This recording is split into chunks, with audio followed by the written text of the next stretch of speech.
أشهد أن لا إله إلا الله وأشهد أن محمدا عبده ورسوله الصلاة والسلام على رسول الله أعوذ بالله من الشيطان الرجيم بسم الله الرحمن الرحيم আমি বান্দার হক নিয়ে কথা বলবো আজকে।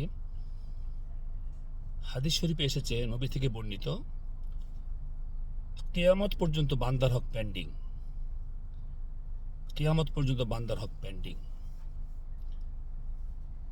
হাদিসে এসেছে, নবী সাল্লাল্লাহু আলাইহি ওয়াসাল্লাম থেকে বর্ণিত হয়েছে, তিনি বলেন, আমার সেই সকল উম্মতেরা হতভাগা, আনফরচুনেট, সবচেয়ে বেশি ক্ষতিগ্রস্ত, যারা সালাত পড়েছে, রোজা রেখেছে, হজ করেছে, জাকাত দিয়েছে, সমস্ত ভালো কাজ করেছে, তারপরেও তারা নেকির কোটি কোটি পাহাড় পরিমাণ নেকি নিয়েও কিয়ামতের দিন তারা জাহান্নামে যাবে।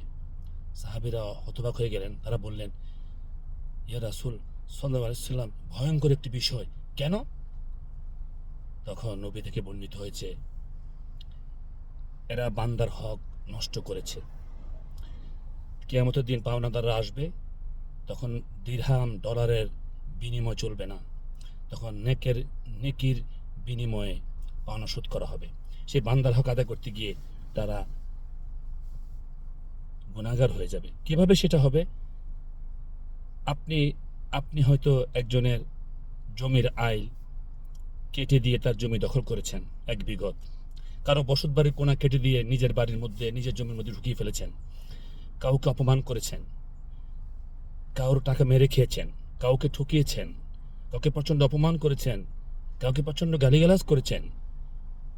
এই সব বান্দার হক আপনি বিনষ্ট করেছেন। দুনিয়াতে তার থেকে ক্ষমা নিতে পারেন নাই, ক্ষমা নেওয়ার দেখা হয়নি, হয়তো তার আগে সে মরে গিয়েছে। তখন সেই পাওনাদাররা কিয়ামতের দিন যখন আল্লাহ বিচারের ফয়সালা করবেন, তখন তারা একজন একজন করে আসবেন পাওনা নেওয়ার জন্য। আল্লাহ বলবেন অ্যাঞ্জেলকে, তাকে এই পরিমাণ নেকি দিয়ে দাও, তার আমলনামা থেকে দিয়ে দেওয়া হবে। এভাবে আসতে থাকবে পাওনাদার, একের পর এক, সব নেকি শেষ হয়ে যাবে। তখন আল্লাহ বলবেন, আরেক পাওনাদার আসবে, অ্যাঞ্জেলকে বলবেন তাকে পাওনা দিয়ে দাও। অ্যাঞ্জেল বলবে, তার তো নেকি আর নেই, সব শেষ হয়ে গেছে। তখন আল্লাহ, মহান আল্লাহ রাব্বুল আলামিন বলবেন, এবার রিভার্স করো, পাওনাদারের আমলনামা থেকে গুনাহ ট্রান্সফার করো। আরও পাওনাদার আসবে, আরও গুনাহ ট্রান্সফার হবে। এভাবে গুনাহ ট্রান্সফার হতে হতে প্রথমে তার সব নেকি শেষ হবে, পরে অন্য পাওনাদারদের সকল গুনাহ এসে তার আমলনামা জমা হবে। তখন আল্লাহ বলবেন,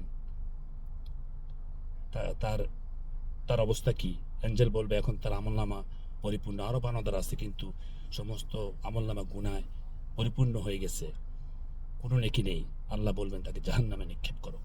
নবী করিম সাল্লাল্লাহু আলাইহি ওয়াসাল্লাম বলেন, আমার এইসব উম্মতরাই সবচেয়ে ক্ষতিগ্রস্ত, সবচেয়ে হতভাগা।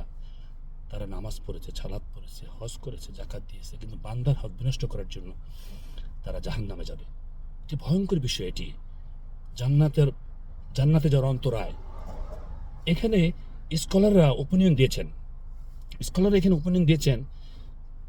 যাদের যাদের হক আপনি নষ্ট করেছেন, যদি তাদের থেকে ক্ষমা নিতে না পারেন, যদি তার সাথে আর দেখা না হয়ে থাকে, যদি সে মরে গিয়ে থাকে ক্ষমা নেওয়ার আগে, যদি তাকে কখনো খুঁজে না পান, তখন স্কলারদের ওপিনিয়ন হলো, আপনি অনেক বেশি আমলনামায় নেকিতে নেকিতে ভর্তি করে ফেলেন আপনার আমলনামা, যাতে কিয়ামতের দিন পাওনাদারদের সকল পাওনা দিয়ে আপনার কিছু নেকি থাকে, ফলে আপনি আশা করতে পারেন জান্নাতে যাওয়ার।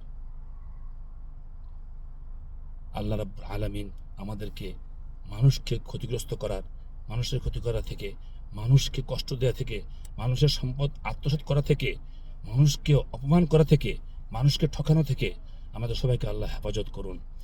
আমিন। আসসালাতু ওয়াসসালামু আলা রাসূলিল্লাহ, আলহামদুলিল্লাহি রাব্বিল আলামিন।